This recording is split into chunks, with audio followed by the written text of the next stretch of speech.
Now, let's talk about organization for the students. We need to train organizational skills for these young people. Now, you can allow them to have some personalization of their student office. Their office becomes their space, but it's not their bedroom.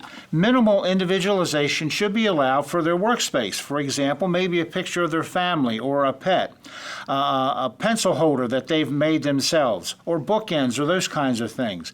You don't, however, want any things that would be a distraction of worldly references, TV figures, sports figures, movie or music characters.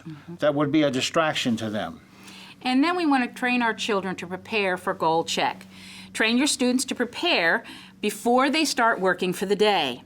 If they are right-handed, all of their paces, except the one on which they're working, should be open to the first page of yesterday's goals and stacked on the left-hand side of their office. If they're left-handed, you just move the whole stack over to the right side of the office.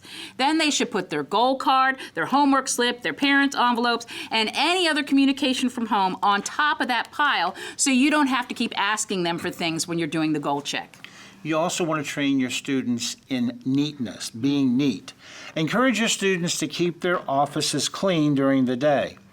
This will help them to stay organized, both physically and mentally, and stay on task. It is difficult to think clearly and sequentially when their offices are a mess. If you answer a student's flag and they say they want to score, but they have to dig the paste they want to score out of the pile, you know there's probably a problem.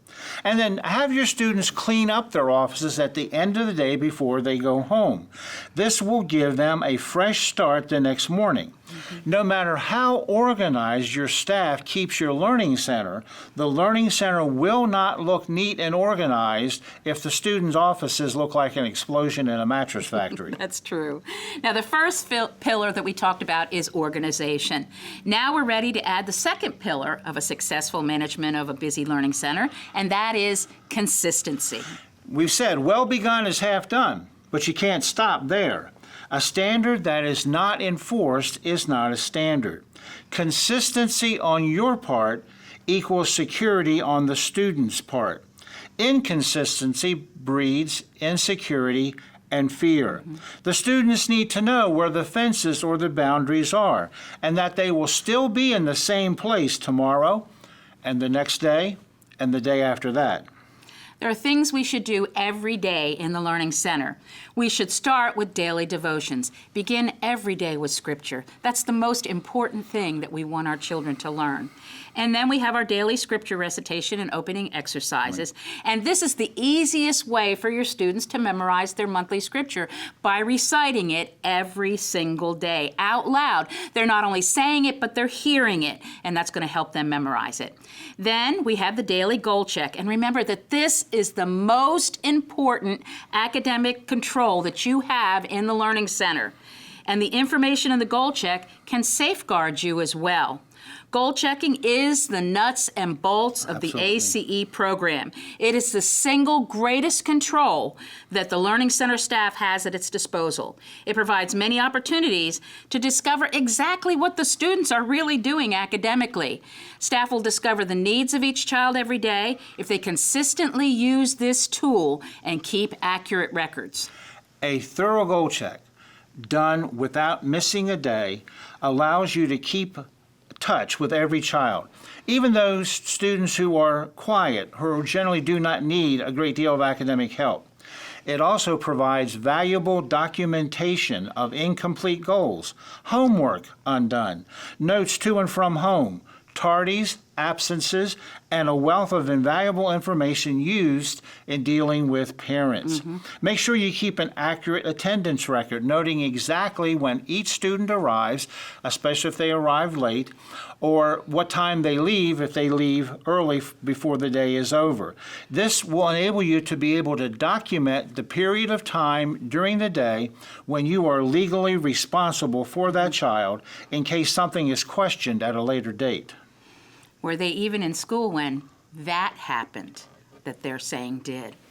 Then you want your daily records. At the end of the day, make sure that you post your grades, you print your congratulation slips, you pull the new paces, you pull the tests for the following day before you leave for the day. You never know what tomorrow morning may bring. Right. And if you don't do those things ahead of time, you might be in trouble the next day. But if you're ready, you don't have to worry. My husband and I, when we were serving in a school, we're serving in the same learning center.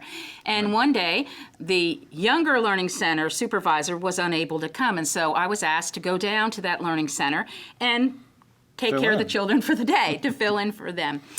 And when I got there, I couldn't find anything. I couldn't find the tests. I couldn't find the paces that were supposed to be handed out. I couldn't find the congratulation slips. And then I went to the desk and I couldn't even find the supervisor's box. So I called the supervisor at home and he said, "Oh, I didn't do it before I left and I brought everything home with me." Now what were we going to do? I had nothing ready for the children for that day. So I apologized to them and said, "I'm going to pull your tests and we'll get tests done in just a little bit. I want you to go ahead and work in your paces until I can get these things organized." That was very embarrassing. And that was very embarrassing for me, and it looked really bad for the school, and it upset the children. They were ready to take their tests. They were ready to get going, and we had nothing to give them. So make sure that before you leave every day, you are set to begin the next morning. There are things you should do every day. There are things that you should do weekly. For example, you want to make sure you have chapel every week. The children need this spiritual foundation in the middle of the week. And then you want to give a weekly Neatest Office Award. We just talked about how important neat offices were a few moments ago. Incentives that are only effective if they are consistent. And then you want to weekly check those notebooks we talked about. If you want them to take notes in chapel, then you need to check each week to make sure they've done exactly that, or the students will not think it's important. There are also some activities in the Learning Center and around the Learning Center that should be consistently monitored. The first one of those, the testing table. Don't give place to the devil. You want to make sure that your children are being honest when they're taking their tests. And sometimes when they get scared or when they're forgetting things, they're tempted to cheat. And if we're just walking past the testing tables, they're going to know that somebody is paying attention. We so could monitor tell those. stories. Oh, my goodness, Of the could we tell creative stories? ways that students have come up with to cheat. Yes, and then you want to make sure that you monitor your scoring stations. We call this the police car effect. When you walk around the scoring stations, you're not really looking at anything in particular. You're just glancing, but if a student is doing something they're not supposed to do, they're going to think you're looking at them. Why do we call it the police car effect? Be honest. You're driving down the street and you see a police car parked on the side. What is the first thing most people do? They take their foot off the accelerator or they put their foot on the brake. They weren't speeding, but they changed their behavior simply because they saw the police car. They sure did. And then during breaks, what are they talking about when they're out on breaks? Staff that are supervising breaks, and remember, break is a break for the students, not for the staff. Staff who are supervising breaks should be walking around so they can hear what the students are talking about. If there are 2 or more staff members supervising break, they should not be standing next to each other because they'll probably be carrying on a conversation. They need to be in separate places so they can watch what their students are doing and see and hear more. Then during lunch, make sure the students are eating. Make sure that they've not given their whole lunch away because they didn't like what mom packed that day. Make sure that every child has a lunch. Did they bring one from home? Or is there possibly a financial crisis at home where mom and dad couldn't afford to send a lunch? Or is the child being neglected? Nobody even bothered to pack a lunch for the child. Remember, you don't get what you expect, you get what you inspect.